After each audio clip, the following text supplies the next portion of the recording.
eh, un estudiante que precisamente no había estudiado mucho, ¿no? La pregunta era mecanismos para la reforma constitucional o procedimientos para la reforma constitucional, es lo mismo.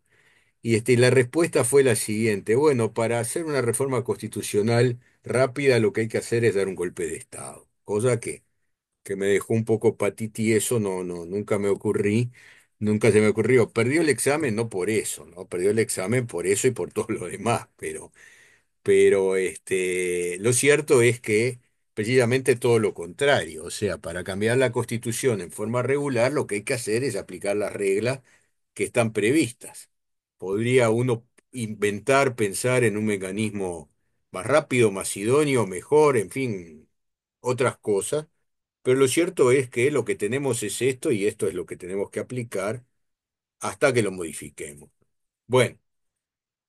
Entonces acá vamos a introducir un tema vinculado a este, que es, podríamos llamarle control de constitucionalidad, como dice la placa que presumo que ustedes están viendo, o defensa de la Constitución. Se ha dicho, se ha hablado de defensa de la Constitución, y en ese sentido, lo que tenemos es un mecanismo jurisdiccional, que es un poco el que vamos a hablar ahora, pero también otros mecanismos que tienen que ver con los equilibrios, por ejemplo, del sistema del Estado de Derecho, del sistema que nos rige. Ahora lo vamos a ver. Pero digo, antes que eso, ¿no? Eh, hay algunas ideas.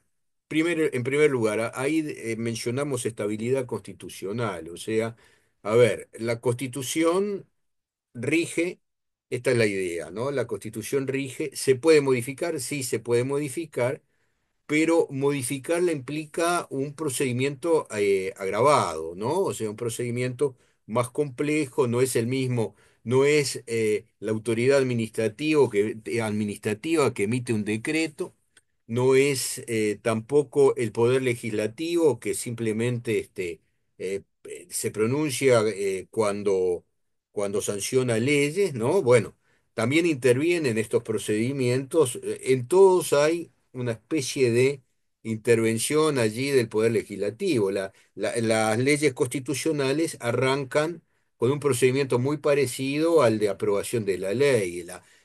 La convención, el mecanismo de convención nacional constituyente implica una aprobación por la Asamblea General. En la iniciativa popular hay una vía alternativa de cargo de la Asamblea General. Y la iniciativa legislativa, o sea, literal B, implica que los legisladores proponen el proyecto. O sea, en todo el artículo 331 aparece allí operando el poder legislativo, pero las decisiones finales las toma la nación, la toma la ciudadanía. Y en función de eso también, en función del papel que nuestro sistema le asigna a la ciudadanía, a la nación, etcétera, también se justifica el tema de la rigidez.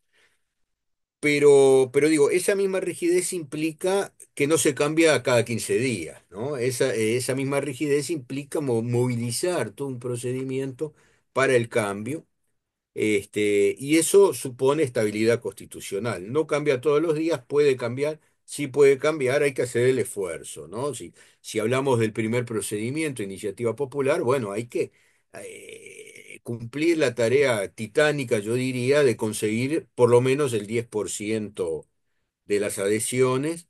Y después de eso hay otras cosas. Hay, por ejemplo, el control, ¿no? ¿Es o no es verdad que firmaron, no sé, 200.000, a ver, 200.000, sí, yo creo que con 200.000 da, 200.000 ciudadanos? Y eso implica un control que se hace oportunamente por la Corte Electoral, etcétera, pero hay que juntar esa cantidad de firmas, ¿no?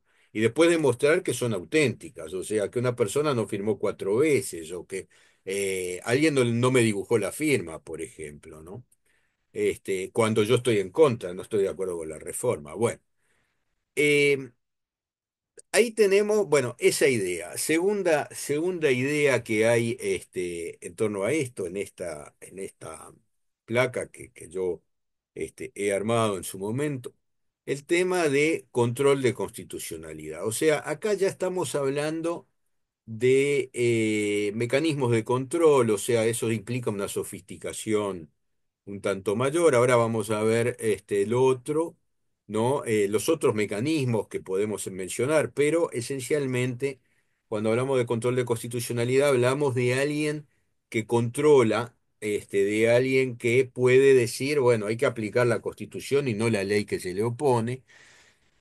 Y esto se vincula también con determinadas garantías. O sea, si los derechos fundamentales están consagrados a nivel constitucional, estén, estén explícitamente consagrados o no, pero le reconocemos un valor constitucional. Acá volvemos a mencionar lo del artículo 72. Allí aparecen una serie de derechos que están garantizados por esa rigidez, por esa estabilidad constitucional. Entonces, esto tiene mucho que ver, quizás yo aspiraría a que recordaran cuando hablábamos de qué cosa es una constitución, hablamos de que muchas veces se puede ser vista como un conjunto de derechos, de libertades, de garantías, y habíamos hablado del concepto de constitucionalismo, ¿no? El constitucionalismo era la idea de que los estados debían darse constituciones para proteger los derechos de su población, de sus habitantes, etcétera, ¿no? Una corriente que arrancó posiblemente primero en Estados Unidos, inmediatamente después en Francia, y que terminó incluso en nuestros países de América del Sur. Yo ahí, cuando uno habla de esto, recuerda con, con gran respeto, digamos, ¿no?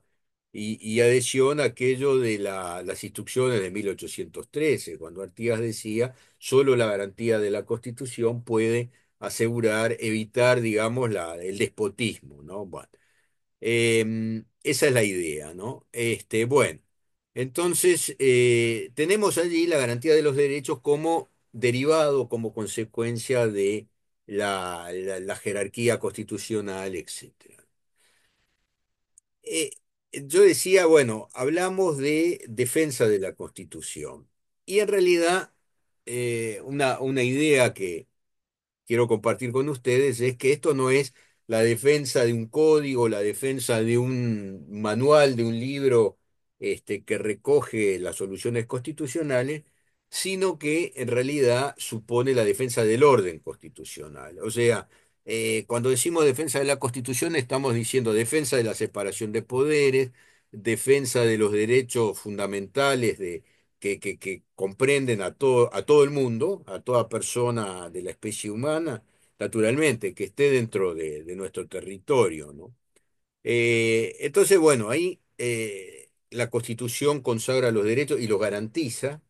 O sea, cuando uno dice, bueno, cosas tales como la libertad de cultos, ¿no? Que comprende a los que creen y a los que no creen, pero sobre todo para los que tienen alguna creencia, bueno, el derecho a profesar esa creencia, en la medida en que no avasalle los derechos de los demás, ¿no? Pero ahí incluso hay un deber correlativo del Estado de respetar. Es un ejemplo, el derecho a la libertad de expresión, el derecho a tener un patrimonio, el derecho bueno, a ser tratado dignamente.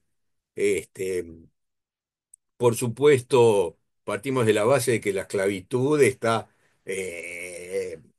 digamos, eliminada, tirada digamos, depositada en el tacho de la basura, ¿no? Bueno, bien. Bueno, y la idea también que me parece que es propio, por lo menos de nuestro sistema, la idea de que el Estado está para eso. El Estado está para proteger los derechos. Esto es uno de los cometidos esenciales del Estado. Cuando se dice, por ejemplo, en el artículo 168, numeral primero, lo voy a leer, se dice, cuando se habla de la competencia del Poder Ejecutivo, dice, al presidente de la República, actuando con el ministro, ministros respectivos o con el Consejo de Ministros, corresponde. Y ahí hay larga enumeración de cosas que le corresponde, de la competencia del Poder Ejecutivo, ¿no? Y bueno, esto termina en un numeral 26. Está bien. No todo tiene quizás la misma trascendencia desde el punto de vista del control, del punto de vista de la defensa de los derechos de las personas, pero a ver, arranca diciendo primero la conservación del orden y tranquilidad en lo interior y la seguridad en lo exterior. O sea, esto implica no está dicho explícitamente, pero implica la protección de los derechos de las personas. O sea, ¿para qué quiero el orden? Para decir el Estado, a través de determinados funcionarios, etcétera, me protege en el goce de mis derechos. O sea, se trata de evitar de que cuando salgo de mi casa en la esquina me esté esperando un tipo armado, y me diga, bueno, la bolsa o la vida, ¿no? Este, había un chiste que decía, tome la vida, la bolsa la necesito para la vejez. Bueno, es un juego de palabras, es una broma, pero hablando en serio, ¿no? Y el tema es muy en serio, cuando decimos eso, con mantener el orden y la seguridad, estamos diciendo proteger a la gente en el goce de sus derechos, a menos que esto se desvíe y le den una interpretación torcida a esto. Bueno, eso sería otra cosa, ¿no? No es la idea. Bien, ahí en el último lugar, y lo ponemos porque es un poco, digamos, cuando se plantea, una de las primeras veces en que se plantea, este artículo sexto. Ustedes saben que de la Constitución de los Estados Unidos. La Constitución tiene en realidad 7 artículos, la estadounidense, no la nuestra, que son, yo diría, más que artículos, capítulos, ¿no? Algunos son más extensos, otros menos, pero sigue vigente con una serie de enmiendas. Ahí por las enmiendas pasaron cosas tales como la llamada ley seca, o sea, la prohibición de la venta de alcohol y de la producción y todo eso. Después se dejó sin efecto porque el Estado no pudo contra las violaciones de esta regla, ¿no? Por ahí pasó también la abolición de la esclavitud en su momento, o sea, hechos trascendentes que ellos fueron incorporando. Pero en el artículo sexto dice una cosa que es interesante y que tiene que ver con lo que el tema que vamos a abordar hoy, ¿no?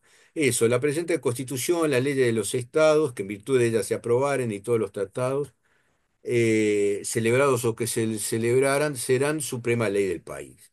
Los jueces de cada estado estarán obligados a observarla, aun cuando hubiera alguna disposición en contrario en la Constitución o en las leyes de cualquier estado. ¿Qué se está diciendo acá? ¿Y por qué lo citamos? Bueno, se está diciendo que la Constitución Federal, la constitución de ese conjunto que nació como una confederación, pero que bueno, después derivó en la idea de un Estado federal. Dicen que los estadounidenses son los inventores del federalismo. Bueno, algo de eso está dicho ahí. Está por encima, diríamos, de las leyes propias de cada Estado, o sea, esa especie de unidad que se estaba concibiendo, bueno, está por encima y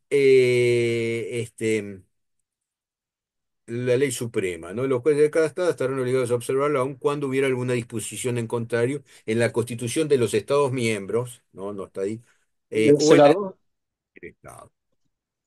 Sí, alguien quiso decir algo. No. ¿Por qué citamos esto acá? Porque en ese documento original que fue la Constitución no habían procedimientos de defensa o de control de constitucionalidad. Sin embargo, encontraron el camino. O sea, alguien dijo, bueno, pero está esto. Y si se dice ahí que la Constitución federal, digamos, está por encima de todas las otras creaciones que se hacen al amparo, digamos, de esa unidad que se ha pretendido establecer. Si esto es así, en caso de conflicto, ¿qué hay que aplicar? La Constitución Federal.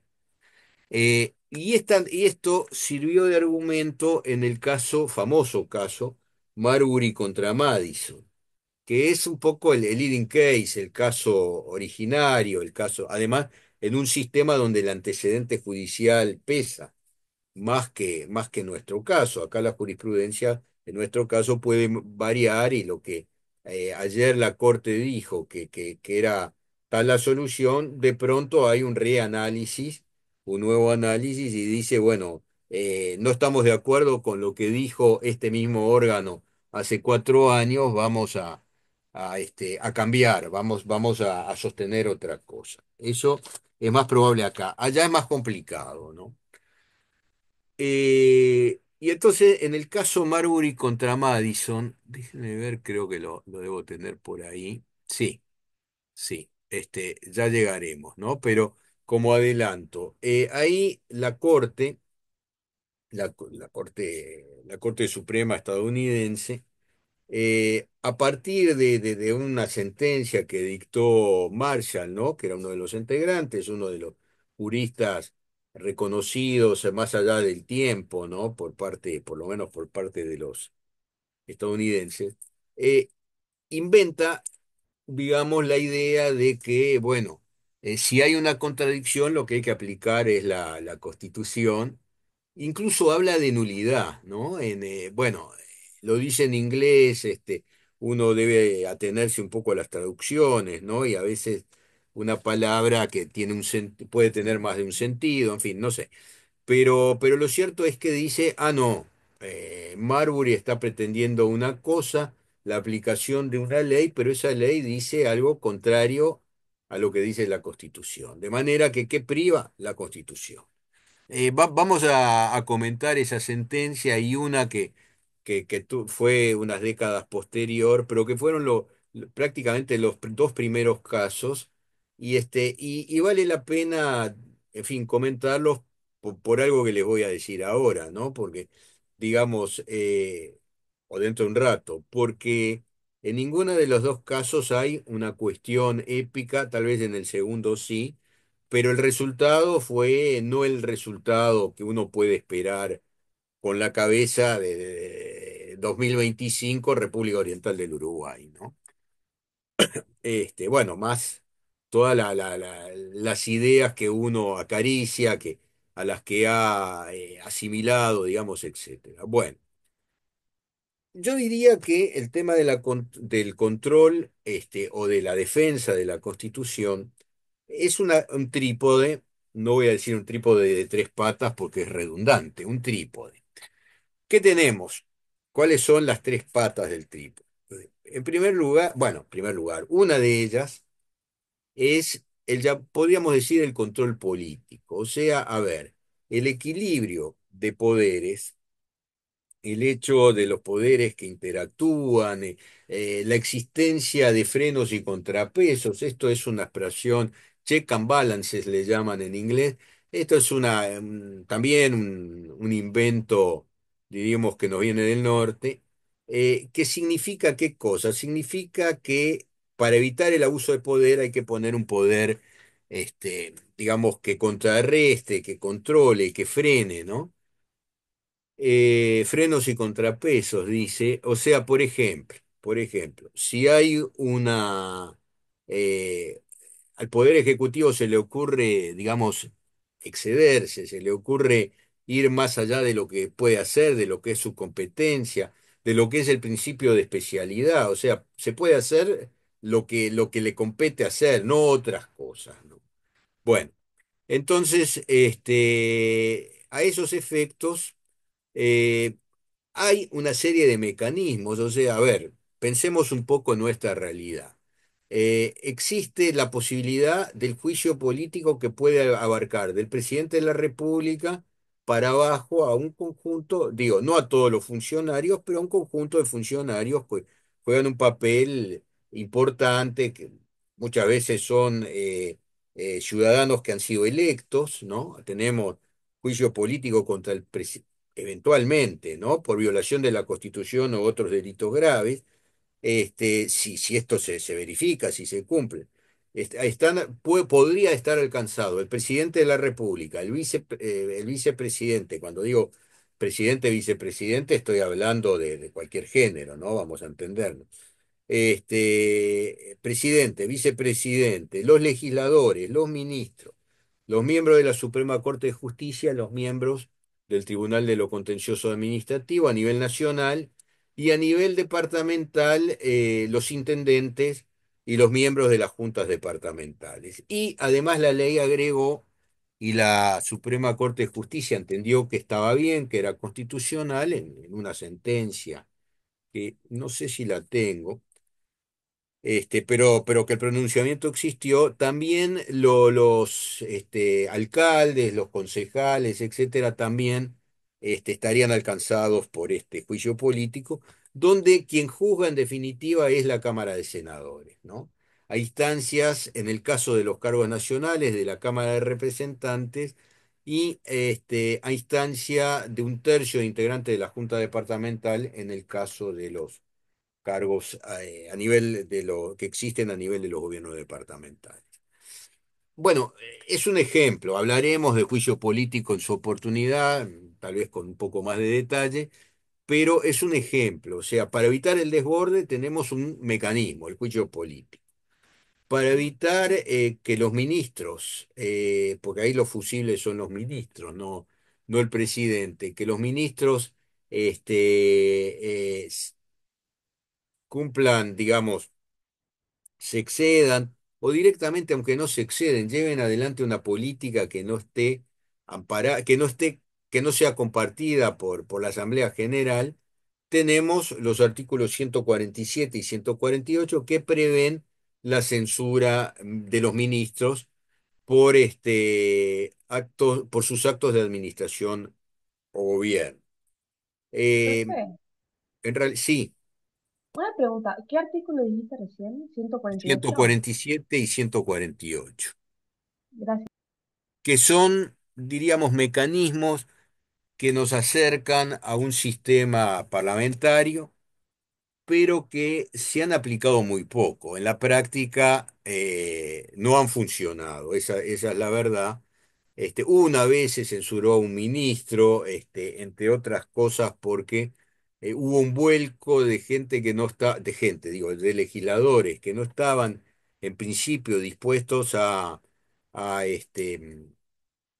censurarlo, pero el problema era que esto podía llegar a implicar una disolución del Parlamento y la convocatoria de elecciones a los 2 meses. O sea, esto no es un golpe de Estado, ni mucho menos, es simplemente decir, ante este conflicto de poderes, digamos, bueno, que dirima el tema los electores, la ciudadanía, etcétera, ¿no? Y bueno, y ahí tenemos un mecanismo de control que ha funcionado muy poco, ¿no? Y que bueno, tampoco yo estoy diciendo con esto, ojalá funcionara más, ojalá no haya necesidad, ¿no?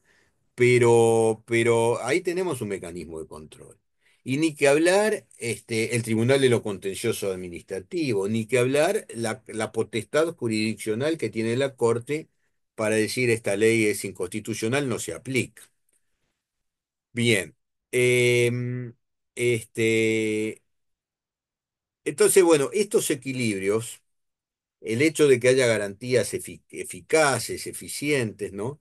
Permiten un tema que creo que ya lo dijimos, tal vez más de una vez, permiten la vigencia del Estado de Derecho, que es el gran tema de este curso. O sea, estamos hablando desde el primer día del Estado de Derecho.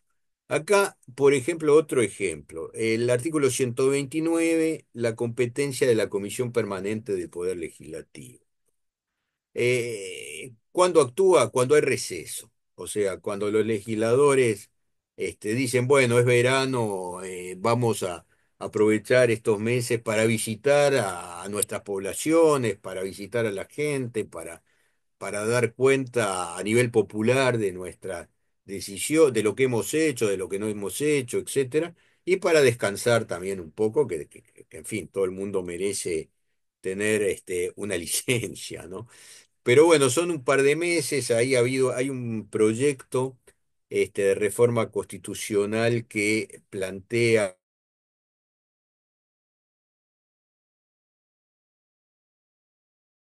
¿Se trancó?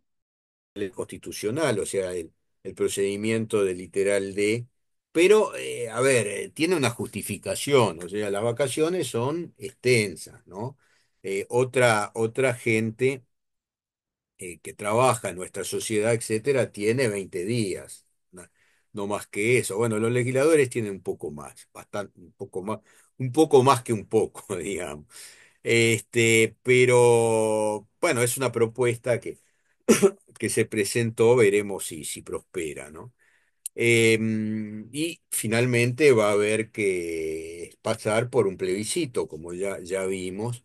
Habrá que ver también si la ciudadanía acompaña a esa iniciativa. Bueno, em, pero, por ejemplo, entonces, durante el receso hay una comisión permanente que actúa y que cumple el rol del Poder Legislativo, el rol de control del Poder Legislativo. La comisión permanente no legisla nunca, no tiene por cometido legislar, pero sí puede llamar la atención, puede convocar a un ministro a que exprese mecanismos de control, también a que explique qué pasó, por qué en su gestión hizo tal cosa, por ejemplo, ¿no? Eh, la comisión permanente funciona, decíamos, durante el receso y funcionaría durante esos 2 meses de disolución y convocatoria a nuevas elecciones del artículo 148, que en realidad no se aplicó nunca y yo creo que no se va a aplicar jamás también, ¿no? Cuando lleguemos le voy a explicar por qué creo eso. No me quiero ir demasiado por las ramas. Entonces, haciendo al Poder Ejecutivo las advertencias, bajo responsabilidad para ante la Asamblea General actúa lo siguiente en su caso, o sea, este, en fin, hay un receso, hay una postura que asume un ministro, por ejemplo.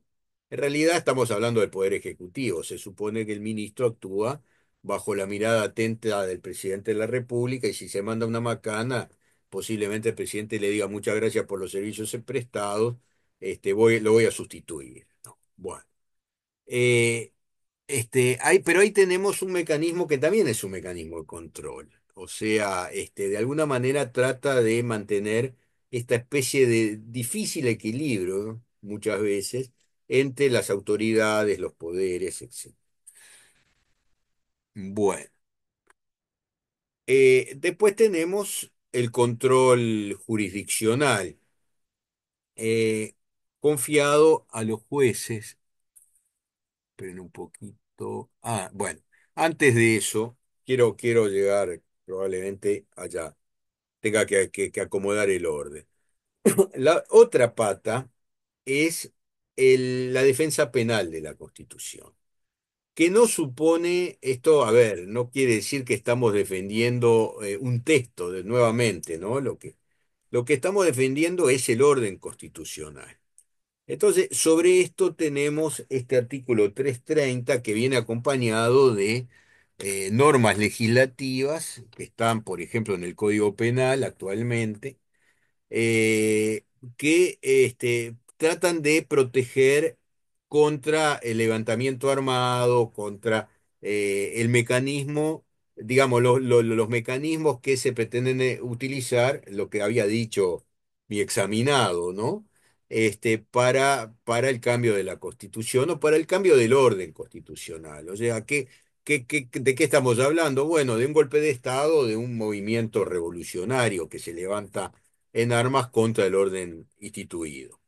El que atentare, dice el 330, el que atentare o prestare medios para atentar contra la presente Constitución, después de sancionada y publicada, será reputado, juzgado y castigado como reo de lesa nación. Esto tiene la apariencia de una norma penal, le falta algo. ¿Qué es lo que le falta? Le falta la sanción, que está en las leyes. Pero de alguna manera esto es también una norma programática. ¿Qué se le está diciendo al legislador? ¿Qué se le está diciendo a las autoridades, además de las autoridades integrantes del Poder Legislativo? Se está diciendo, miren, esto es un delito, esto hay que sancionarlo, castigado como reo de lesa nación, dice, ¿no?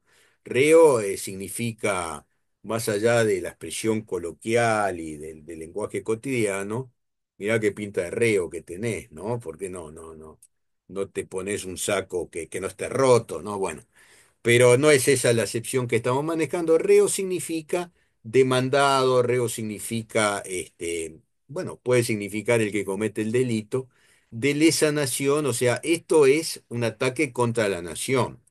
Y acá nación está tomada como el conjunto de los ciudadanos también, ¿no? Como dijimos cuando decimos la soberanía es la soberanía nacional, bueno, acá estamos en la misma acepción, yo diría. Bueno, falta un puntito, un detalle a decir. ¿Qué significa atentar?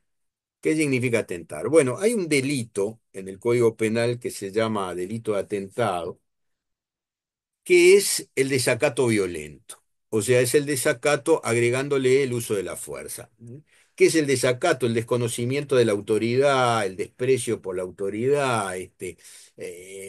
Uno cometería desacato si entra en un juzgado y le dice al juez, mire, usted es una bestia, usted es un burro, no sabe de lo que está hablando. O sea, a ver, quizás se pueda decir lo mismo con cierta sutileza, pero el individuo que viene y lo agravia y le trata de esa manera o le dice, mire, me importa un comino lo que usted haya dispuesto, yo, en fin, no desprecio lo que usted dijo. Bueno, todo eso es desacato. Pero el desacato violento es el atentado, ¿no? El atentado implica no solo decir el juez, el comisario es una normal, cosas de ese tipo, ¿no? Sino que además lo digo a punta de revólver, lo digo demostrando el uso de la fuerza, en fin, etcétera, ¿no? De alguna manera, cuando estamos hablando del atentado contra la Constitución, estamos diciendo el uso de la fuerza para desconocer las soluciones constitucionales. Y bueno, ahí tenemos el artículo 330 que proclama la necesidad de que el legislador actúe en ese sentido y bueno, y que los jueces en el orden penal sean coherentes con eso que el legislador tipificó como delito. Un comentario, digamos, un episodio histórico, cuando a partir de una serie de, en fin, homicidios, que se hicieron por parte de la guerrilla en su momento, etcétera, ahí hubo la declaración de estado de guerra interna por parte de un poder legislativo que había sido electo democráticamente, aclaro, y la transferencia de determinados delitos que estaban en el Código Penal al Código Penal militar. O sea, la idea era, primero, considerar que estos son actos de guerra, en primer lugar; en segundo lugar, dárselos a juzgar a los jueces militares que tienen, me parece que esto estuvo allí flotando, que tienen quizás otra formación, diríamos, epidermis, que un juez ordinario que se puede amilanar frente a una amenaza. A ver, se había secuestrado algún actuario, se había secuestrado al fiscal de corte, ¿no? Entonces, bueno, ante ese panorama, bueno, que lo tomen esta gente que son oficiales del ejército, bueno, o de las Fuerzas Armadas en general, se supone que tienen otro grado de resistencia frente a una eventual amenaza. Bueno, lo cierto es que se trasladó ese capítulo, digamos, del Código Penal Ordinario al Código Penal Militar y se le aplicó, no sé si con mucha ecuanimidad, a la gente que estaba involucrada o acusada de ese tipo de delito. Cuando 1985, o sea, estamos celebrando los 40 años, se vuelve a la normalidad institucional, prácticamente, yo no sé si la primera ley o la segunda, una de las primeras leyes devuelve ese capítulo al Código Penal Ordinario. O sea, sigue siendo un delito, pero a cargo de los jueces del orden penal. Por un lado, digamos, la jurisdicción militar está prevista incluso constitucionalmente, pero en tiempos de paz, para los delitos estrictamente militares. En cambio, de esta manera, al hacerlos competentes y y decir estamos en una especie de guerra, se habló de guerra interna, ¿no? Estamos en una especie de guerra, van a conocer esta gente, se estaba diciendo, bueno, la situación es otra. Bueno, pero volviendo a esto, atentado entonces significa el acto violento, el pretender cambiar el orden institucional a la fuerza. Bien, y doy un paso para atrás. ¿Qué es el mecanismo de control jurisdiccional? Bueno, que los jueces, que los integrantes del Poder Judicial pueden juzgar si la ley es o no es constitucional, si se eh, compadece o no con lo que dice la Constitución. Acá tenemos distintas soluciones en el mundo. Este, por ejemplo, hay dos, yo diría, dos parámetros. El control está o no está dentro del Poder Judicial. Entonces, uno puede decir, sí está, cualquier juez puede dejar, por ejemplo, esa es una solución, no es la nuestra, cualquier juez puede dejar sin efecto, perdón, dejar sin efecto, yo diría, no aplicar una ley por entender que es inconstitucional y entonces aplica la norma que le parece que es la que corresponde aplicar. Eh, digamos, dándole la espalda a la norma que se sancionó, pero que no estaría dentro del marco constitucional. La otra posibilidad es que haya un tribunal especial que esté afuera del Poder Judicial.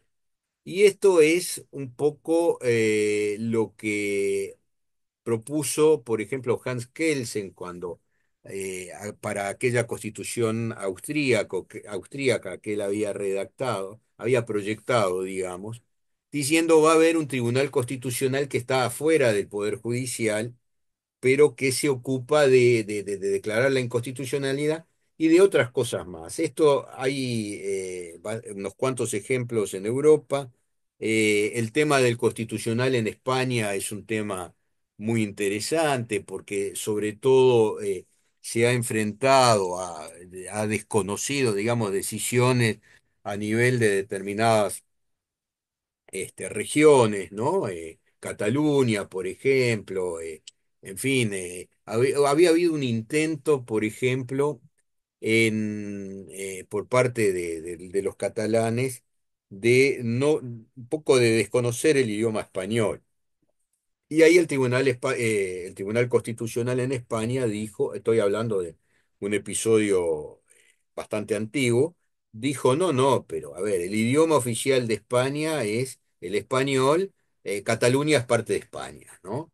Y lo dijo el Tribunal Constitucional, que se supone que es un conjunto de magistrados con formación, etc. Bueno.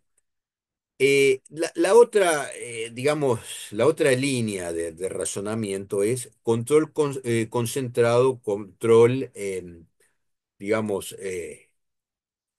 extendido, difuminado, en fin, como prefieran. Hay una expresión que en este momento no me viene a la mente, pero esa es la idea. O sea, cualquier juez puede, tal vez cualquier juez con determinada competencia puede declarar, no voy a aplicar esta ley porque es inconstitucional. Bueno, el sistema estadounidense lo prevé, con además un agregado, que lo que resuelve la Corte genera una corriente jurisprudencial de la que no es fácil sustraerse. O sea, si lo dijo la Corte, y bueno, probablemente todos los jueces se avengan a eso, habrá que ver cómo lo resuelven en cada caso concreto.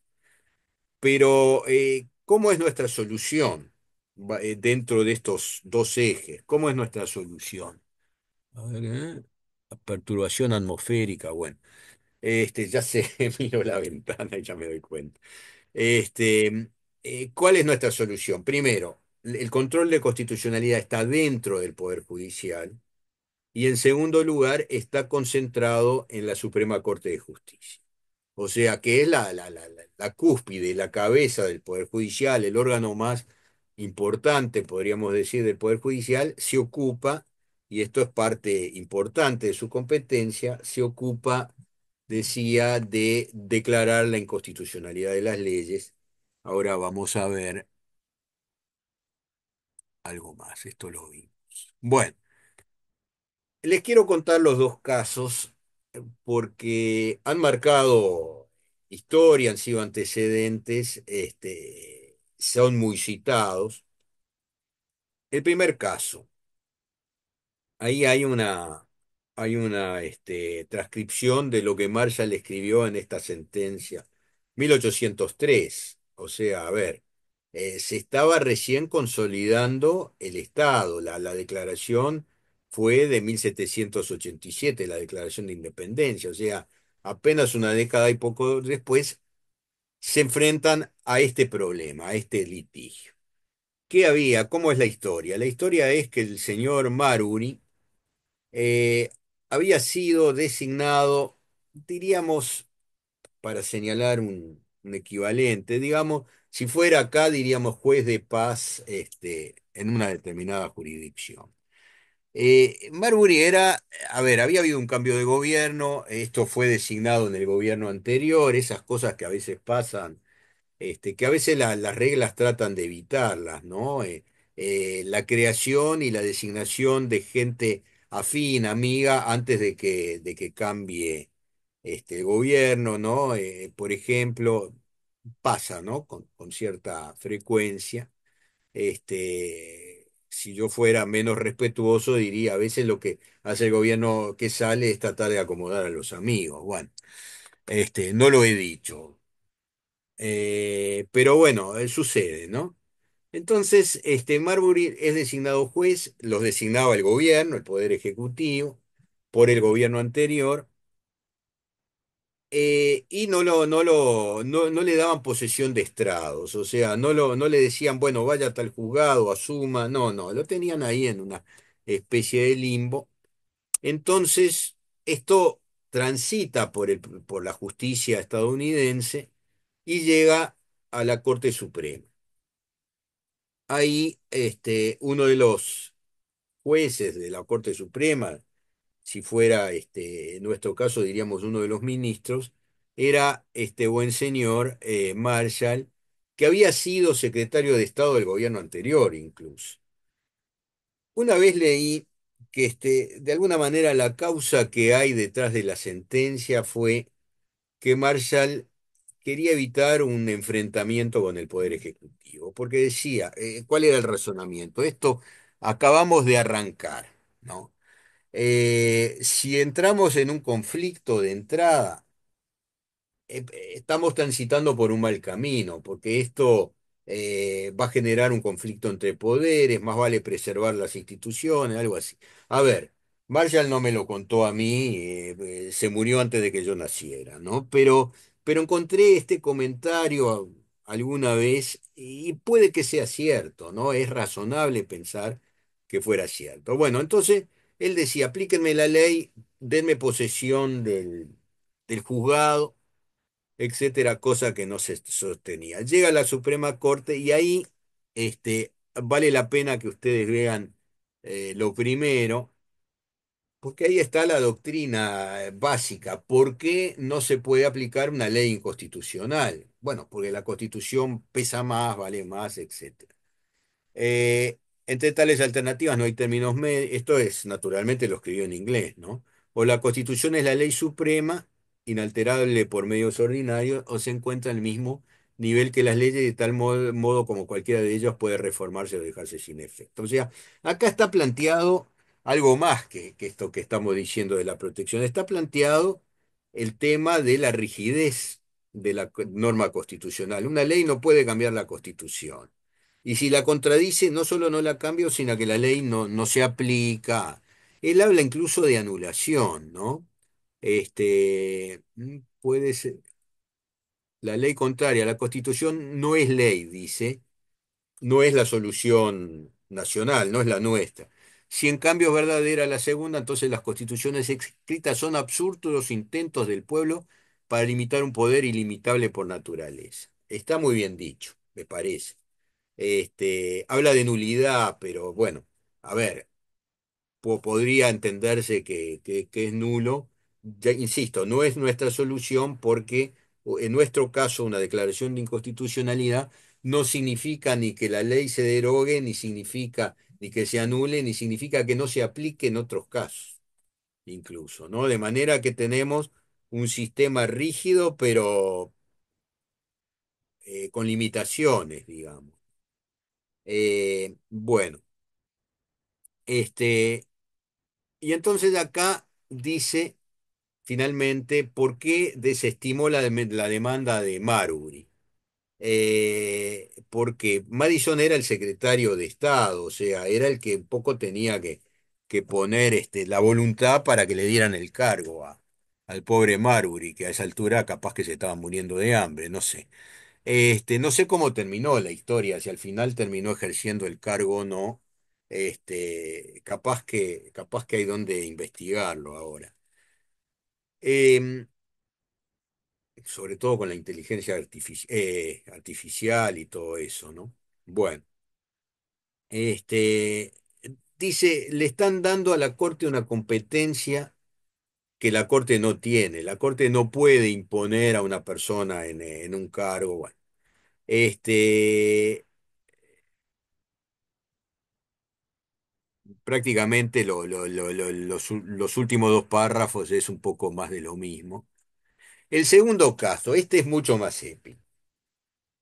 Hay quien dice que esto, de alguna manera, este caso con aquella novela, La cabaña del tío Tommy, fueron episodios que desde el punto de vista emotivo, de la sensibilidad, contribuyó a la abolición de la esclavitud. El caso Dred Scott con Sanford. ¿Cómo es la historia? Esto, fíjense que sucedió 50 años después, ¿no? Pero bueno, 50 años no es nada, ¿no? 20 años no es nada, dice el tango. ¿Cómo es el caso? El caso, ¿qué pasaba? La comunidad, la población, la sociedad, estaba dividida. Había un sector que decía esto de la esclavitud es una barbaridad, y un sector que decía, bueno, a ver, no los tratamos tan mal, los tenemos para trabajar, hemos puesto dinero para comprarlos, bueno, en fin, ese razonamiento nauseabundo, ¿no? Un matrimonio de esclavos, bueno, no, perdón, antes de eso les cuento. Se llamaba el compromiso de Missouri, era una ley. Frente a ese debate, hay por parte de los no esclavistas el propósito de dictar una ley, en fin, y se termina con una norma que es conocida como el compromiso de Missouri, que estableció lo siguiente: bueno, no abolemos del todo la esclavitud, pero la limitamos, ¿no? Entonces, por ejemplo, una de las limitaciones era que aquella persona de condición esclava que había vivido en un estado no esclavista, bueno, eso automáticamente implicaba perder la condición de esclavo. Acá el matrimonio, Dred Scott y señora, eran un matrimonio de esclavos, estaban, digamos, bajo el mando, yo qué sé, o la propiedad de un hombre que era médico militar y que como tal lo trasladaron, ¿no? Lo trasladaron a distintos lados. Bueno, lo trasladan a un estado que no era esclavista.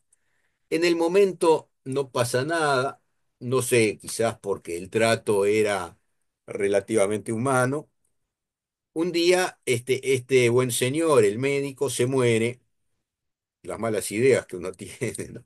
Se muere y ahí el matrimonio plantea, Trescott era además un hombre culto, plantea, bueno, me tienen que aplicar el compromiso de Missouri. Yo viví, lo acompañé, digamos, a vivir en tal estado y por tanto yo no puedo seguir siendo esclavo, ni yo ni mi esposa. Y acá se arma un gran lío porque la viuda del médico, no los quería manumitir, ¿no? Decía, bueno, este, en fin, esto es parte de mi patrimonio, qué sé yo, todo el otro verso. Eh, Esto termina en los estados judiciales con sentencias contradictorias y termina finalmente en la Corte Suprema. Digo, el tema es mucho más rico, da para filmar una película, ¿no? Capaz que alguien la filmó, no sé. El tema es mucho más rico que el otro, ¿no? Pero bueno, sucedió y el caso anterior sirvió también como argumento, la jurisprudencia, en fin, como argumento para desestimar la demanda, lo cual, a ver, no fue un gesto feliz por decirlo menos, ¿no? Bueno, entonces, ¿qué dice la Corte? Que vulnera la libre determinación de los estados, la autonomía de los estados. Bueno, hasta el día de hoy esclavitud no hay ningún lado, por lo menos formalmente. Sí hay pena de muerte en algunos y en otros no. O sea, esto tiene que ver con la autonomía, ¿no? Después vamos a hablar de Estado federal y volveremos a estos temas, ¿no? Dice, la residencia no puede establecer el estado de las personas, bueno, en fin. Y como los esclavos no eran ciudadanos, no tenían derecho a acceso a la justicia federal y que afectaba el derecho de propiedad, ¿no? A ver, a mí estos argumentos me provocan náuseas, ¿no? Porque esto es una barbaridad, pero es interesante, es interesante porque es un episodio histórico y es interesante porque de alguna manera reafirma la idea de que la ley contraria a la Constitución no se aplica, ¿no?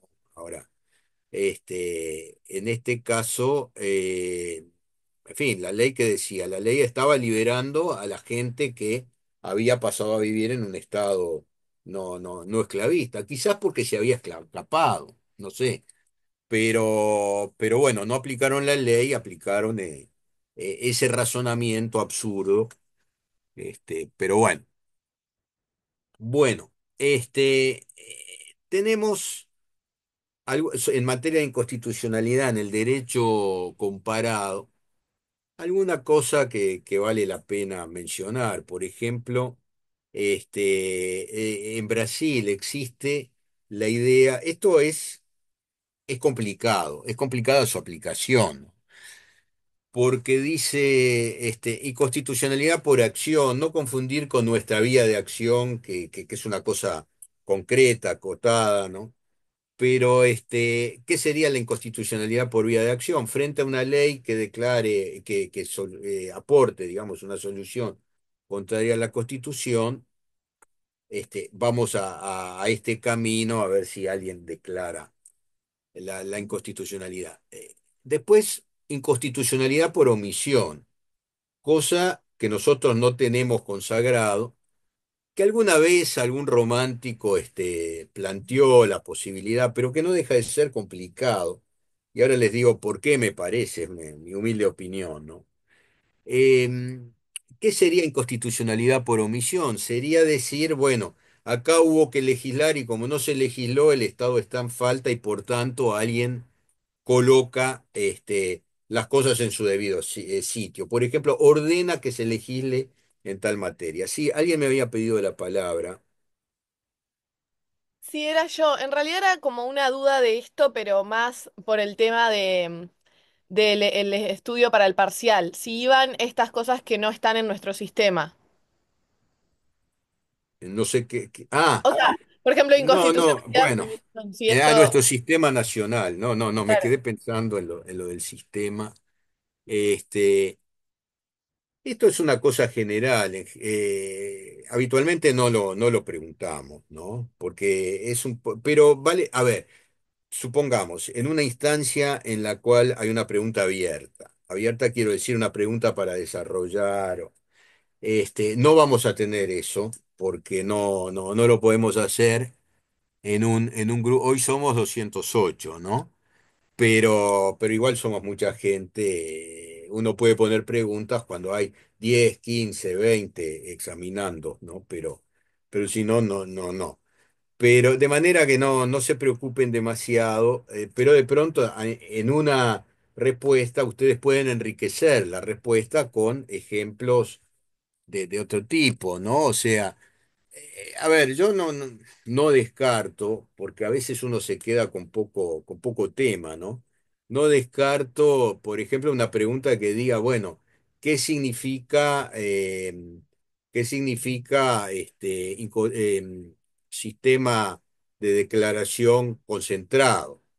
Entonces, eso está dentro de nuestro sistema porque es la solución de la Suprema Corte de Justicia. Ahora, la pregunta puede apuntar a decir, bueno, a ver, en un sistema concentrado cualquier juez puede declarar la inconstitucionalidad. Bueno, ¿es verdadero o falso eso? Es falso, evidentemente, ¿no? Esa es fácil, es falso y es fácil de contestar. Digo, a ver, no vamos a entrar. ¿Qué dice el artículo 102 de la Constitución brasileña? No lo vamos a preguntar en ese sentido, ¿no? Bueno, este, por ejemplo, ¿no? Entonces, supongamos que ahí la autoridad jurisdiccional dice, acá hay una omisión, acá no se ha legislado, ¿no? Nosotros tenemos normas programáticas. Bueno, hay un programa que no se ha cumplido y que por tanto usted tiene, en el caso si es una autoridad administrativa, 30 días para tomar la decisión correspondiente. O en el caso de una norma legislativa, y bueno, no está tan acotado, pero usted tiene que legislar en esta materia. No puede olvidarse de que este es un tema importante, ¿no? Cuando hablamos de normas programáticas, dimos el ejemplo clásico, ¿no? El del derecho a la vivienda. O sea, bueno, está bien, todos tenemos derecho a una vivienda decorosa.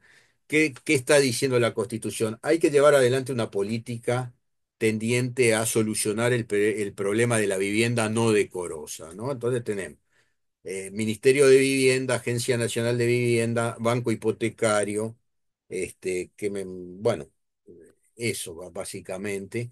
O sea, tenemos una serie de organizaciones que están ocupadas de esto. Ahora lo hacen bien, lo hacen mal. Lo que la norma programática implicaría, es decir, esto está bien, yo tengo derecho a una vivienda, este, decorosa, ¿no? A la vivienda decorosa, pero esto no quiere decir que mañana me paro en la cola a decir, deme la llave del apartamento, porque el Estado no está en condición, ¿no? No es mala voluntad, es si hago esto, bueno, ¿qué hago? No le pago el sueldo a la policía, y si no le pago el sueldo a la policía, no van a trabajar y entonces estaremos librados a quien ha delinquido y eso. Bueno, a ver, y está organizado para eso. En fin, todo esto son temas complicados, pero es una solución. La constitución brasileña es muy larga, es muy ambiciosa, habla de muchos temas. El tema a veces no es lo que dice el papel, sino lo que se hace en la práctica. Y a veces, bueno, con menos palabras se llega más lejos de pronto. Bien. Bueno, otro tema vinculado también con carácter general, efectos generales, ¿no? Este, por ejemplo, en Brasil tenemos un procedimiento, una súmula, que es la súmula, una especie de pronunciamiento del Supremo Tribunal Federal, que vendría a ser jugar el papel de nuestra Suprema Corte, que dice, bueno, una decisión tomada por 2/3 de tus miembros, luego de reiteradas decisiones, entonces implica que esa llamada súmula, no sé qué quiere decir exactamente, tendrá efectos sobre los demás órganos del Poder Judicial y de la Administración Pública. O sea, de alguna manera el Supremo Tribunal Federal está legislando aun cuando no es el poder legislativo, pero dice, bueno, sobre este, tampoco puede ser sobre cualquier tema, pero acá hemos emitido una decisión, la hemos emitido por 2/3 de nuestros miembros. Ha habido varios casos donde no se nos ha oído o se nos ha oído a media. Bueno, a partir de mañana esto es así para todos los jueces, para todas las autoridades administrativas, en fin, ¿no? Bueno, la Corte Constitucional Federal en Alemania también prácticamente deroga una ley. O sea, alguien se presenta, plantea una inconstitucionalidad, se aprueba por la Corte Constitucional y esto equivale a la derogación. O sea, no se le aplica al interesado ni se le aplica al individuo que vive en el estado más alejado, se le aplica a todo el mundo. Em, bueno, este, acá en Francia hay un Consejo Constitucional que puede llegar a actuar antes de que la ley se sancione. O sea, hay una especie de consulta previa y se dice esto es inconstitucional, aborta el procedimiento de elaboración de la ley. Francia es un sistema muy peculiar porque en principio los actos regla, o sea, los actos generales, abstractos, son del Poder Ejecutivo, salvo en algunos temas, o sea, la limitación de los derechos es del legislador, en fin, hay algunas cosas que no son, pero dentro de ese sistema peculiar hay también la posibilidad de, antes de que la ley se pronuncia, una especie de control de calidad, diríamos, por parte de este Consejo Constitucional. Bueno, en otros casos tenemos soluciones que se parecen un poco más a nuestra realidad. Por ejemplo, dos cosas. Se pronuncian en un caso concreto. O sea, la Corte analiza mi acción, yo digo, bueno, a mí me alcanza, yo tengo tal problema, esta ley es inconstitucional, y se pronuncia en mi caso, lo cual no significa que se esté comprometiendo para siempre la posición de la Corte, puede cambiar de opinión, por un lado, y por otro lado, no significa que lo que me aplican a mí se le aplique a mi vecino. Se supone que si es la misma Corte, con la misma integración, va a seguir el mismo criterio, pero de pronto se aprobó por mayoría y un ministro cambió de opinión. Dice, bueno, yo creí en tal cosa, pero he cambiado de punto de vista, me han hecho ver de que la verdadera solución es esta otra. Bueno, tuve el gusto, digo, el gusto, la vanidad, no la corte, pero en un asunto, en el curso de situaciones jurídicas subjetivas, que es al final de la carrera, que damos hace un par de años, venimos dando en el segundo semestre, tuvimos el privilegio, digamos, un juez de la República que un día nos encontramos, nos pusimos a conversar, me dijo, yo tengo una vocación docente, y ahí empezamos a tutearnos, ¿no? Si algún día querés, yo te doy una clase. Y esto lo hemos repetido en los últimos 3 años, y la verdad que la experiencia salió fantástica, lo que es mérito del deponente, ¿no? Pero creo que en el año pasado dijo, yo tenía tal posición y luego de una reflexión la cambié, y el que me la hizo cambiar es el profesor fulano de tal, o sea, estaba hablando de mí. No me acuerdo el detalle, pero son esas cosas que son carillas al alma, ¿no? Porque un elogio, no, digamos, los elogios valen más o menos en función de quién los pronuncia. Acá era una opinión realmente muy buena, ¿no?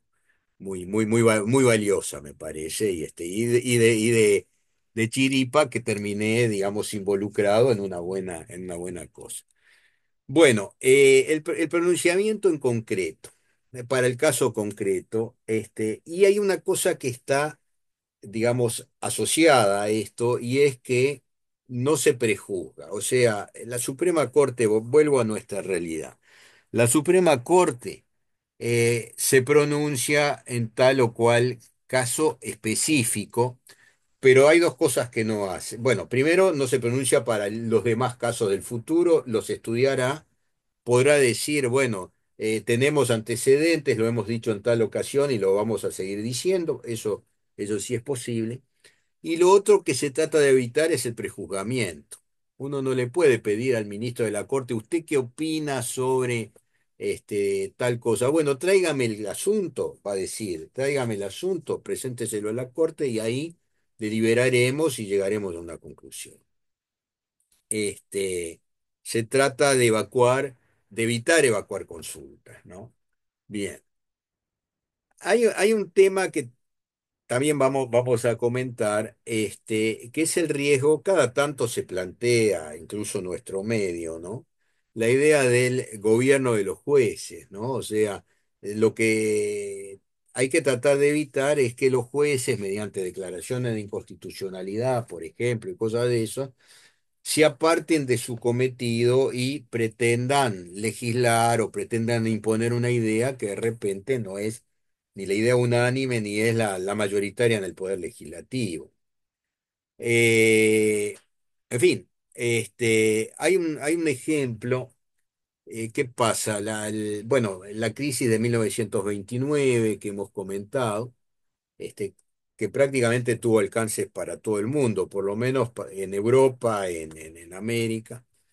Y el presidente en ese momento, el presidente Franklin Roosevelt, plantea, bueno, yo tengo que tomar algún tipo de medida porque la gente, hay una desocupación brutal, la gente está al borde de pasar hambre, hay un bajo relieve, en Washington, creo, donde aparece el escultor que hace la cola de la gente que está esperando su plato de comida, ¿no? Bueno, hemos tenido alguna situación más o menos parecida, sobre todo en tiempos de la pandemia, y todavía ahora hay eh, digamos, algún comedor donde le dan de comer a gente que no tiene, no alcanza a eso, ¿no? No alcanza a conseguir el alimento, en fin. Entonces el presidente, ¿qué idea entra a manejar? ¿Cuál fue la política seguida? El llamado New Deal, nuevo pacto, nuevo trato, que era una visión keynesiana de la economía, o sea, prácticamente decía, bueno, el Estado tiene que invertir, tiene que hacer obra pública porque con eso crea empleo, si crea empleo hay más dinero, hay gente que cobra su sueldo, más dinero en en la sociedad, eso va a provocar un crecimiento porque el que tiene su peso va al almacén y compra, entonces el almacenero tiene cierta ganancia que puede reinvertir, en fin, toda esa idea, ¿no? Que se aplicó en ese momento, hay quien critica ese tipo de solución también, bueno, pero en ese momento lo aplicó. Y entonces se dictan, se aprueban algunas leyes que suponían ese tipo de solución y que la Suprema Corte empieza a declarar inconstitucional. Entonces ahí se genera una especie de conflicto, el conflicto que Marshall quiso evitar, bueno, se planteó un siglo después, eh, algo más de un siglo después, algo más de un siglo después, eh, se plantea y bueno, y ahí, en fin, en los debates hay distintas posiciones. Entonces, el riesgo es esto es un juego de palabras, pero es algo más que un juego de palabras, la judicialización de la política, que los jueces, que los fiscales entiendan que, bueno, que ellos tienen la visión correcta y entonces van a pronunciarse en un sentido que genera discusiones, ¿no? Ahora tenemos un lío ahí en Soriano, por ejemplo, ¿no? O la politización de la actividad jurisdiccional. O sea, a ver, voy a nombrar a fulano porque fulano de tal tiene la misma visión de mundo que yo y entonces no me va a complicar la vida. En fin, ese tipo de cosas. Son problemas de estas cosas, ¿no? ¿Cómo se distribuye la constitucionalidad? Bueno, control difuso. Cualquier juez, quizás podría haber una solución intermedia. No cualquier juez, pero cualquier juez de tal competencia, por ejemplo, puede tomar una decisión en el sentido de la inconstitucionalidad. Acá hay que tener presente cómo juega en ese sistema jurisdiccional, en ese sistema jurídico, cómo juega el precedente. Porque, a ver, si el precedente es trascendente y si el precedente proviene ni más ni menos que de la Suprema Corte, entonces no fue pronunciado para el caso concreto, pero hay un antecedente que está pesando, ¿no? Que es citado y que, bueno, el juez que resuelva mañana tendrá que decir por qué se apartó de la posición que se dijo en tal caso, que la Corte sostuvo en tal caso. Bueno, la posibilidad de que se plantee por vía de defensa, lo que nosotros llamamos vía de excepción. O sea, en un juicio instaurado, alguien dice, sí, está bien, la ley dice tal cosa, habría en principio que aplicarlo, pero sabe una cosa, esta ley es inconstitucional, de manera que en vez de aplicarla, no la desaplíquela, por ejemplo. Bueno.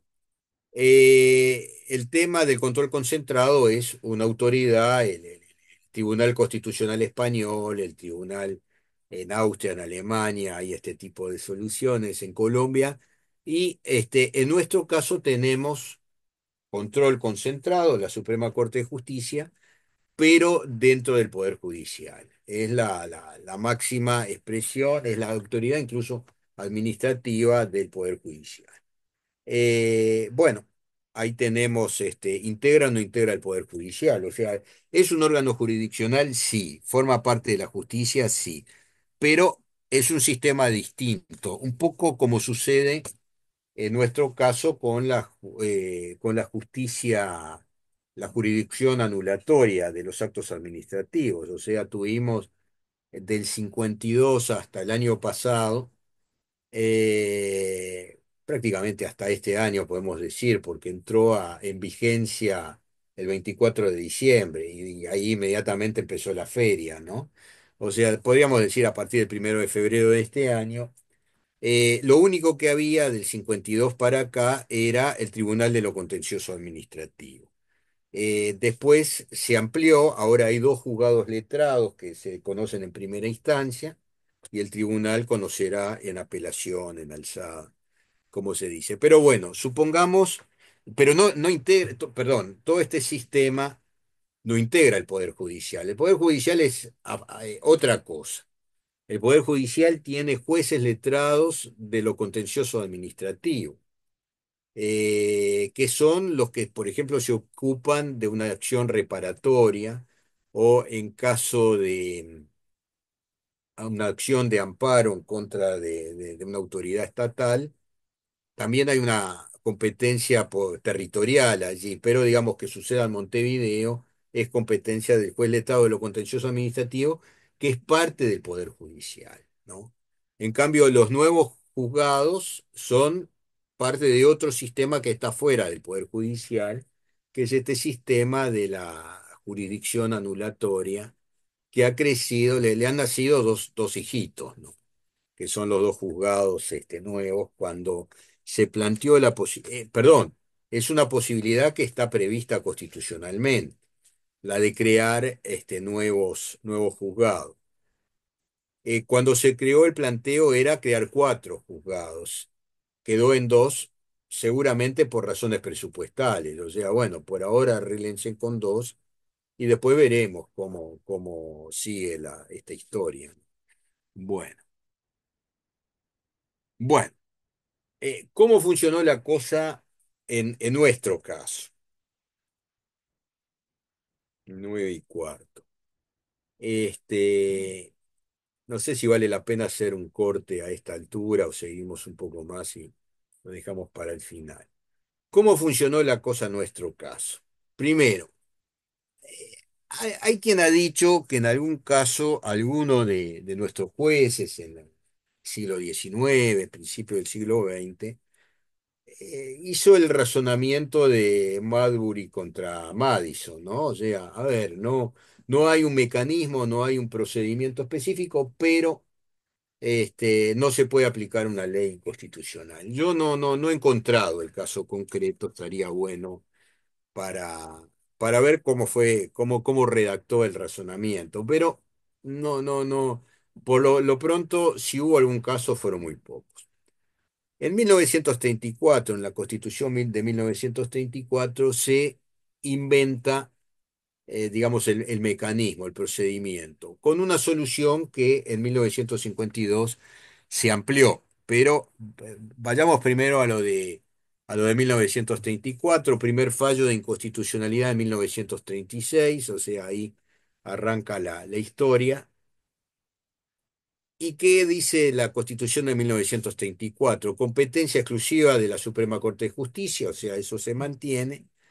Y después, ¿en qué casos? Y dice en los siguientes casos, cuando en un juicio iniciado, gente de poca imaginación, ¿no? Pero bueno, en un juicio iniciado, alguien esgrime como defensa el hecho de que le van a aplicar una ley inconstitucional, en ese caso procedía que el juzgado remitiera, el juzgado, el tribunal que fuera, remitiera el asunto a la Suprema Corte de Justicia en espera de lo que la Suprema Corte de Justicia resolviera.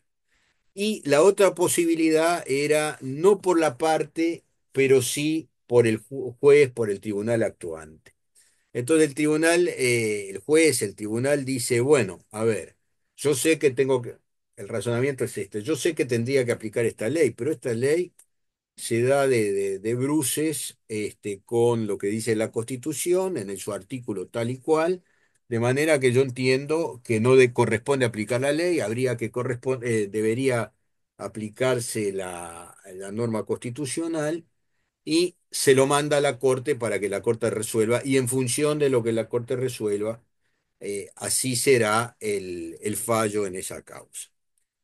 En 1952 la cosa se amplía por dos vías. Primera, incorpora, además de las leyes, y acá el criterio es un criterio formal. ¿Qué es una ley? Una ley es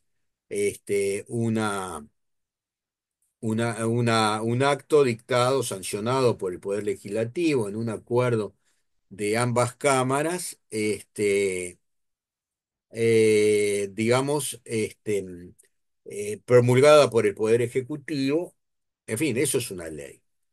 Eh, Puede ser, en general, tienen efectos generales, las leyes es para todo el mundo, pero imaginemos una ley, se me estaba ocurriendo ahora, imaginemos una ley que dijera vamos a hacerle un homenaje, o sea, efectos específicos, vamos a ponerle a una escuela el nombre de, no sé, Pol Pot, Stalin, Hitler, Mussolini, algo así.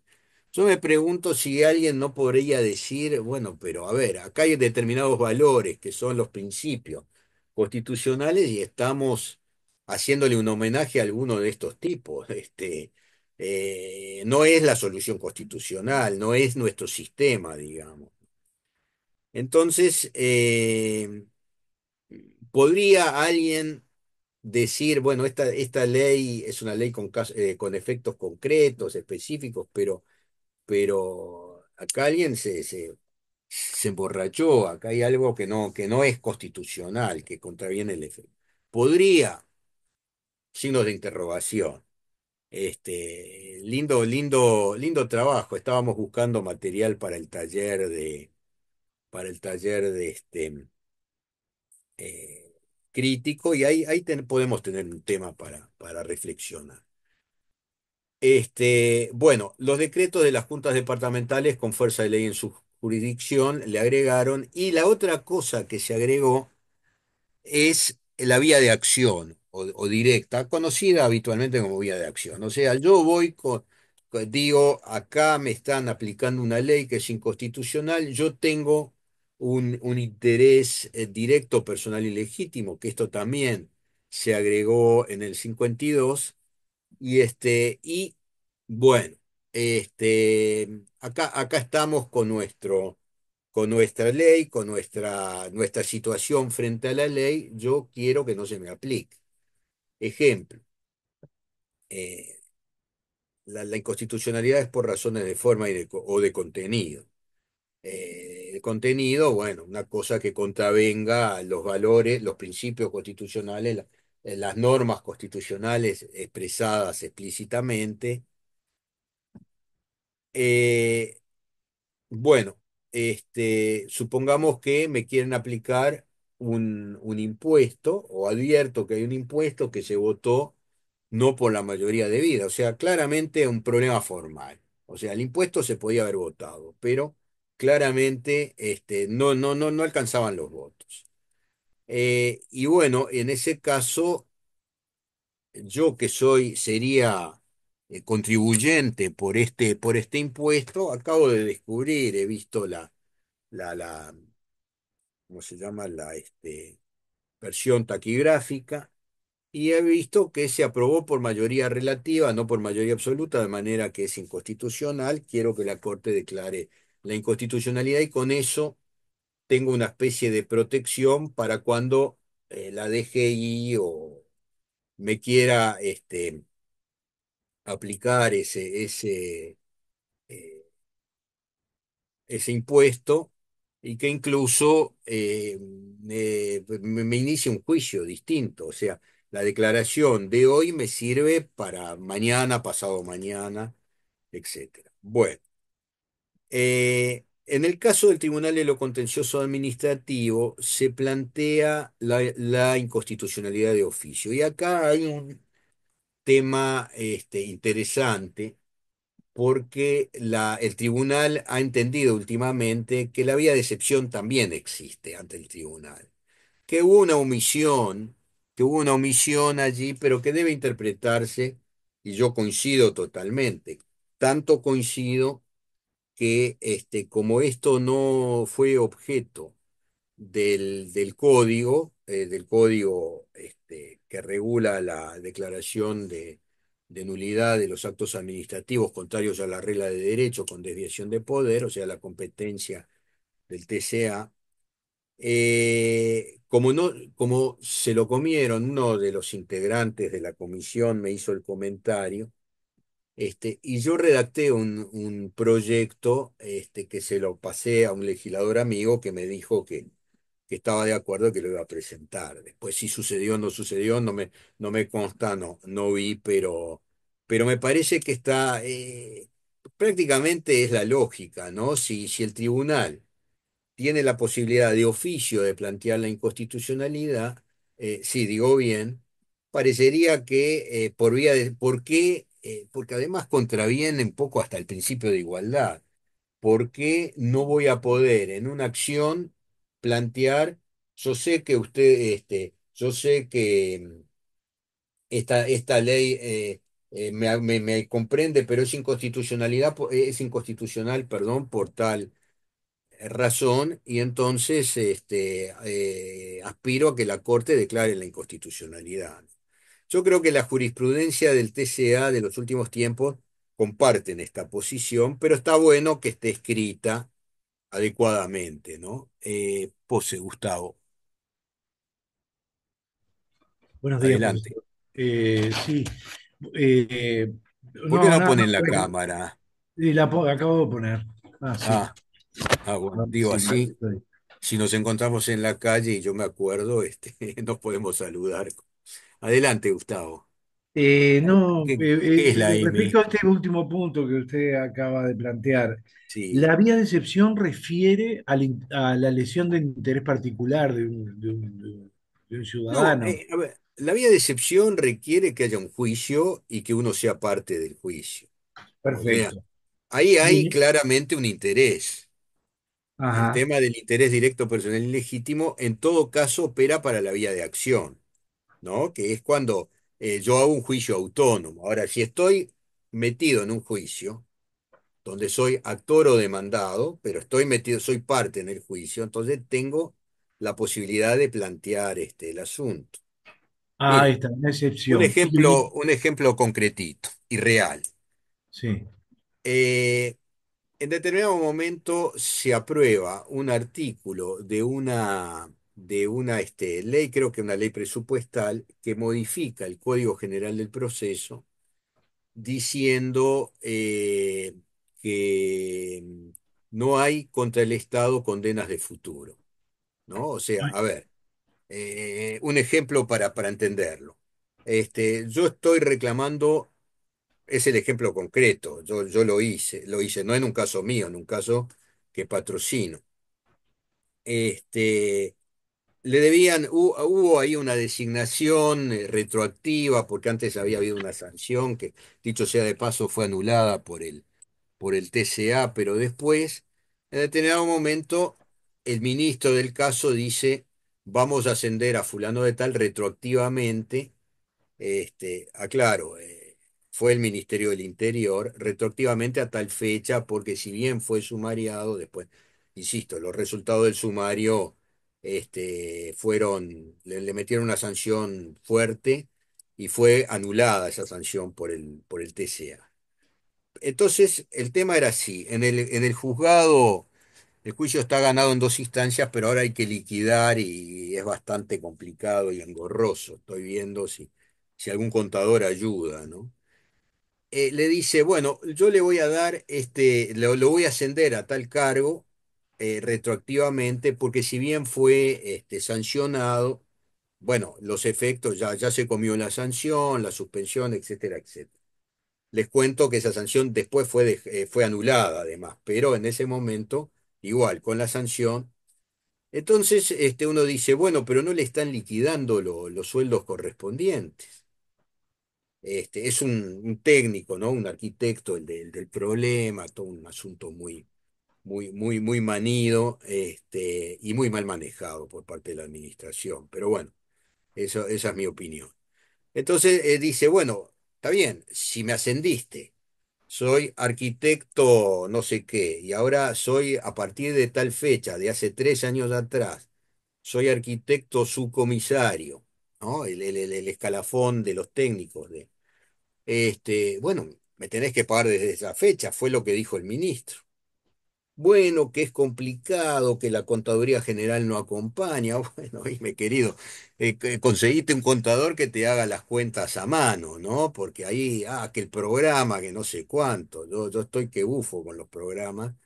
Este, Pequeño paréntesis, me pasé buena parte del domingo tratando de subir mi comprobante mi comprobante de haber votado, porque de acá al par de meses puede, y además hay un procedimiento que estableció la Corte. Si está la compañera que es funcionaria judicial, hemos conversado sobre esto.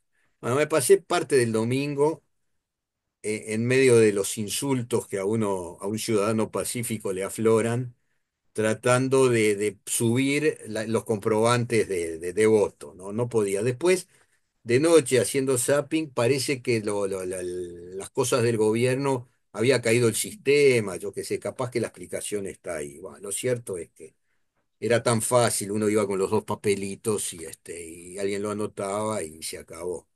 Bueno, volviendo porque me he ido. El ejemplo, ¿no? Entonces, este muchacho le tienen que pagar, pero además le tiene que pagar la diferencia de sueldo porque ya está en otra categoría. O sea, una cosa es si cobro como auxiliar y otra cosa es si cobro como, yo qué sé, gerente financiero, no sé. Bueno, le tiene que pagar. Entonces, en el juicio se plantea, juzgado letrado de primera instancia en lo civil de cuarto turno, se plantea que me paguen lo que me deben y que me paguen lo que me van a ir debiendo en la medida en que siga siendo funcionario, ¿no? Para el futuro. ¿Qué aparece? Aparece una modificación del Código General del Proceso que dice que contra el Estado eh, no hay condena a futuro. Y entonces ahí me entero de que la Corte, alguien planteó la inconstitucionalidad y la Corte había declarado la inconstitucionalidad. Entonces metí ahí por vía de excepción, quiero decir, en la mitad del juicio, no necesariamente hay que plantearlo al principio, al contestar la demanda, en este caso no se trata del demandado, se trata del actor, se presenta, planteo la inconstitucionalidad, va a la Corte y la Corte resuelve, la Suprema Corte, ¿no? Resuelve mantener su jurisprudencia anterior y declarar que esto es inconstitucional, de manera que en la sentencia de condena que fue confirmada en segunda instancia, fue apelada por la contraparte, resuelven, bueno, que va para el futuro. Si no le arreglan el asunto, que no se ha arreglado porque es complicado, porque la contaduría general, porque yo qué sé, bueno, problema tuyo, ¿no? Además el Estado es uno solo. Entonces que hay que, me atajo porque el Ministerio de Economía, bueno, el Ministerio de Economía es el Estado, el mismo Poder Ejecutivo. Así Lo que, entiendo, lo felicito por haber ganado ver, el juicio. Bueno, pero mi pregunta iba respecto a su planteo, el último punto que usted planteó fue plantear eh, lo del la- la- tribunal, los efectos, los actos del TCA, ¿tá? Que sí, el TCA puede también de oficio, ahí creo que dice, se lo manda a podría la plantear la Suprema Corte. constitucionalidad de oficio, perfecto, Se eso lo se manda a la entiende. Suprema Corte. O sea, el tribunal no se pronuncia sobre la constitucionalidad. Ahí está. No, no. A ver, no se Ahí, pronuncia. De ahí alguna está. manera se está pronunciando, pero sin Y efectos un jurídicos. ciudadano común puede plantear inconstitucionalidad por vía de excepción de los actos del tribunal del TCA también. No, no, a ver, no, no, no, pero espera un poquito. Yo estoy diciendo otra cosa. O sea, un acto administrativo del tribunal Sí, puede ser, no, perdón, un acto administrativo no. Un acto administrativo puede ser objeto de una acción de nulidad. sí, Se excusarán los ministros y habrá que integrar el tribunal con ministros de tribunales de apelaciones correspondientes. Esto ha pasado. La Corte, la Suprema Corte de Justicia, ha planteado la inconstitucionalidad a ver, espera un poquito, déjeme recordar cómo es el asunto porque es complicado.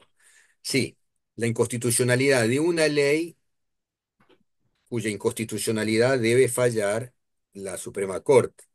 Pero entonces, como no puede fallar en una causa propia, entonces se integró la Suprema Corte con ministro de tribunales de apelaciones que se pronunció mucho tiempo después porque muchos ministros se excusaban. Este es un caso distinto.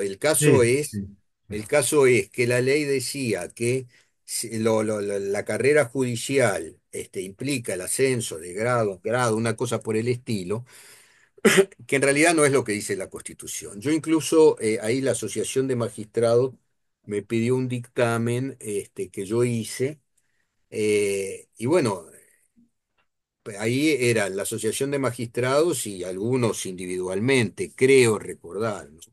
Y el tema cayó en la Corte integrada, porque la misma Corte que estaba planteando la inconstitucionalidad, ¿por qué planteaba la Corte la inconstitucionalidad? Porque de alguna manera le cortaba su propia competencia. O sea, yo a esta altura no puedo ser ministro de Tribunal de Apelaciones por razones de edad, ¿no? Pero supongamos, antes de cumplir los 70 añitos, eh, a mí la Corte me podría haber designado ministro de Tribunal de Apelaciones porque reunía las condiciones. Si ustedes se fijan en la Constitución, ahí están las condiciones para ser juez de paz, juez letrado, ministro de Tribunal de Apelaciones, ministro de la Suprema Corte de Justicia. Entonces, la carrera es una buena idea, puede ser un principio que la ley contenga, pero mañana aparece un gran abogado que está dispuesto a integrar el tribunal que especialista en, yo qué sé, en derecho laboral, que está dispuesto a integrar un tribunal de apelaciones en materia laboral y la Corte lo nombra, porque es el profesor que se ha destacado y que tiene cosas escritas y todo eso. Y bueno, maravilloso, muchas gracias. entonces decir ahí, bueno, pero fulano de tal estaba en espera porque tenía expectativas para ascender. Bueno, la Suprema Corte de Justicia puede optar por el profesor que nunca fue juez, por ejemplo, ¿no? Como verán, todo esto tiene su vueltita. Hay Sí, cosas que aparte no son demasiado estamos sencillas. arrancando recién la carrera y hay cosas que escapan a la comprensión, digo. No, no, de acuerdo. A ver, ¿para qué estamos nosotros? Para tratar de compartir el razonamiento con ustedes y tratar de que se entienda, ser lo más Lo claro vamos a ir posible. viendo. Muchísimas gracias. Este, adelante, John Alex de Vasconcelos. Adelante. Buenas, yo tengo un caso en particular por vía de excepción, pienso que podría ser, más bien en el ámbito universitario. Yo me pasé de la edad, como por ejemplo de recibir las becas, pero yo tengo un problema de salud, tengo una discapacidad, tengo Parkinson, entonces tengo un justificativo por el cual tal vez me puedan cubrir una beca, pero de forma excepcional, dando las evidencias de los por qué en los años correspondientes no pude estudiar. Entonces yo, No, aplicándolo entiendo. más Ahora, a mi... usted lo que tiene no es un problema de ley inconstitucional. Claro, no es de ley, pero digo, es como una excepción o No. contempla un caso en particular. Ah, bueno, en un caso parecido al que yo les conté, o sea, para el Claro, futuro, por ejemplo. O sea, la ajá, inconstitucionalidad es contra las leyes y contra los decretos de las juntas departamentales. ajá, Los actos administrativos, si hay un acto claro, administrativo que contradice un principio, una norma constitucional, supongamos un acto de discriminación racial, pongámosle, para manejar un ejemplo, o yo qué sé, o cualquier cosa, o negarle a alguien que estudie. La beca es un poquito, puede ser un poquito distinto, pero en ese caso lo que usted tiene es un acto administrativo contrario a una regla de derecho. Y entonces claro, ahí lo que hay que hacer es recurrirlo y eventualmente pedir la nulidad del acto, no la inconstitucionalidad. claro, claro, O sea, es sí, otro carril. El Tribunal de lo Contencioso Administrativo tiene prácticamente una jerarquía similar al de la Corte, al de la Suprema Corte. 5 miembros se eligen de la misma manera, se accede automáticamente si no se eligieron en tiempo, ganan lo mismo, o sea, es tan la culminación de la carrera, terminar en la Corte como en el tribunal, me parece. Uno podrá decir, bueno, a ver, en un acto, digamos, diplomático, de repente a la Suprema Corte, que es el tercer poder del gobierno, le dan, lo ponen más en el centro, qué sé yo, pero no hay, en el fondo no hay diferencias y tanto da. Yo creo que si me tocara a mí, bueno, él no tiene una cierta vocación por el derecho público y además ha estado cerca de esos temas. A esta altura no sé qué preferiría, ¿no? Pero bueno. No me va a tocar por razones de almanaque, así que, salvo que cambiemos la constitución,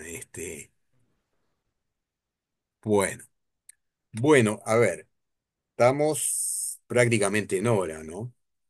Este, podemos avanzar un poquito porque hay cosas que ya dijimos. Esto, por ejemplo, lo acabamos de decir en la conversación de Vasconcelos. El apellido es de Vasconcelos, deberíamos decir, ¿no? ¿O no? Bueno, este, es de Vasconcellos, sí, disculpe. o sea, apellido compuesto, está bien. No, yo tengo un amigo que es Vasconcellos Solo, ¿no? Colega, amigo de hace muchos años.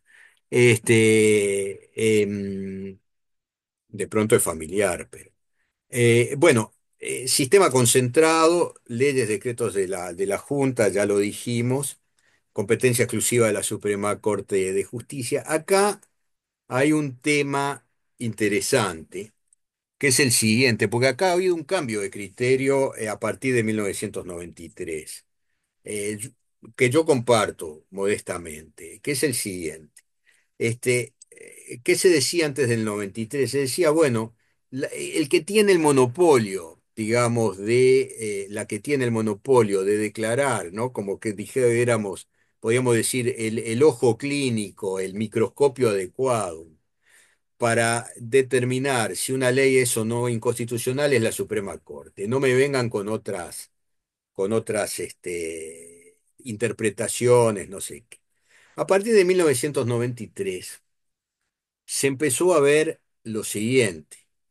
Hay ahí una sentencia, en fin, y en varias se planteó que si una ley dice una cosa contraria a lo que dice la Constitución que se aprobó después de la ley, ¿cuál es el razonamiento lógico? ¿Qué es lo que pasa? Y lo que pasa es que la Constitución posterior puede derogar leyes anteriores que tienen inferior jerarquía. No es aquello de que acá tenemos dos andariveles distintos, por una transita la legislación, que era poco la idea antes, y por el otro el tema de la Constitución, la constitucionalidad.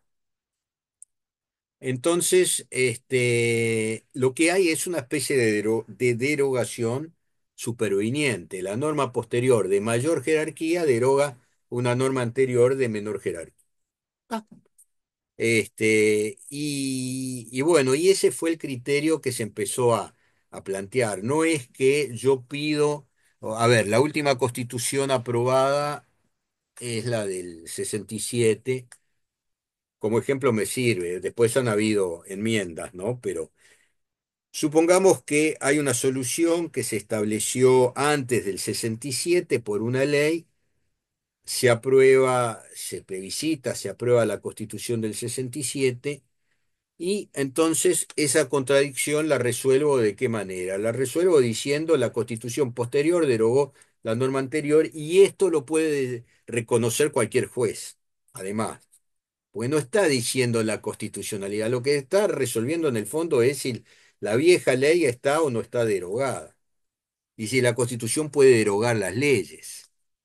Entonces, no deroga las leyes posteriores. En otras palabras, el control de constitucionalidad que estamos comentando refiere, debe referir, referiría a las leyes posteriores a la Constitución que dicen algo distinto a lo que dice la Constitución.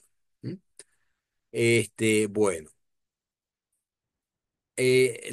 los actos administrativos, aun generales, o sea, un decreto, una ordenanza de la Suprema Corte, una acordada del Poder Judicial, por ejemplo,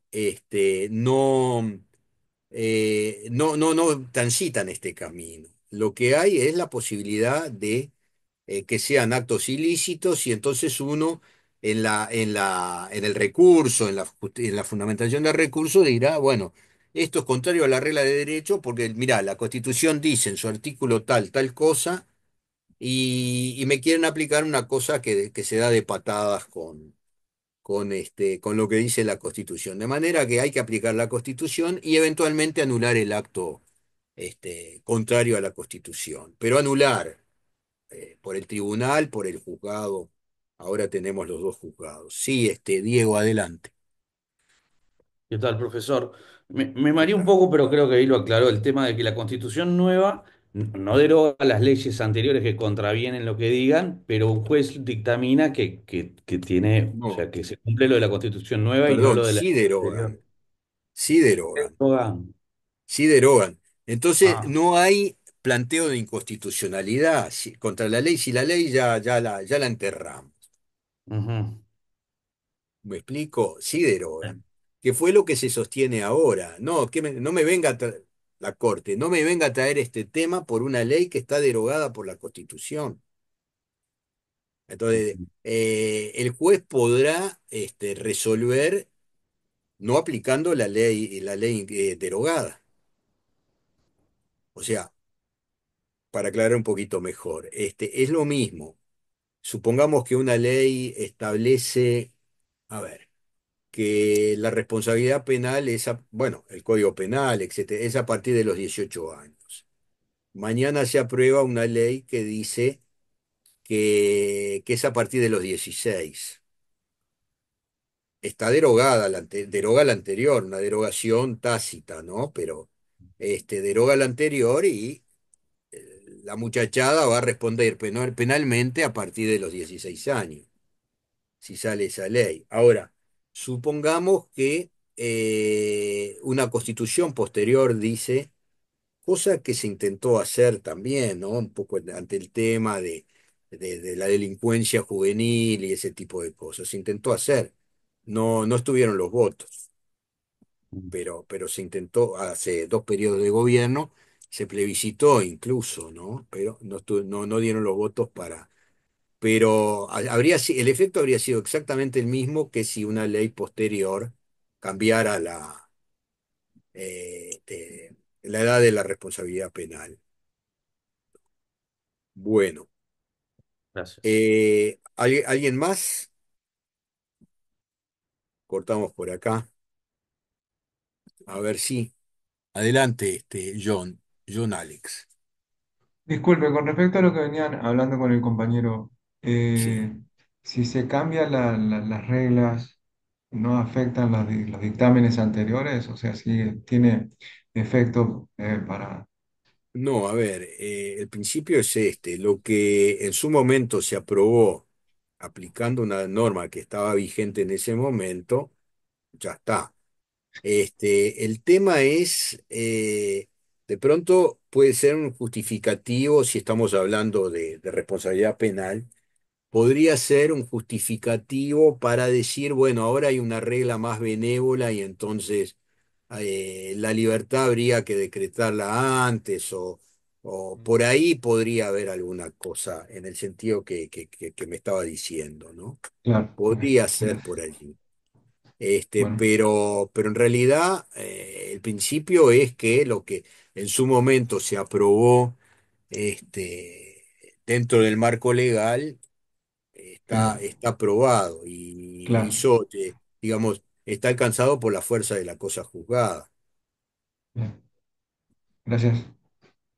Yo le digo, se me ocurrió esto, ¿no? Porque el intercambio ayuda, moviliza las neuronas. La pena de muerte la derogamos en 1907. A partir de ahí no se le aplica la pena de muerte a nadie. Después se estableció en la norma constitucional incluso. Ahora, alguien podía haber planteado, por ejemplo, a partir de 1918 o en 1907 incluso, alguien podía haber, en 1918 por norma constitucional, alguien podía haber dicho, bueno, a mi tío, a mi padre, en fin, a mi hijo los ajusticiaron porque cometió una barbaridad, bueno, está fenómeno, lo fusilaron, digamos. Y ahora que las reglas son otras, entonces indemníceme. Me parece que no, porque en su momento se aplicó la norma aplicable.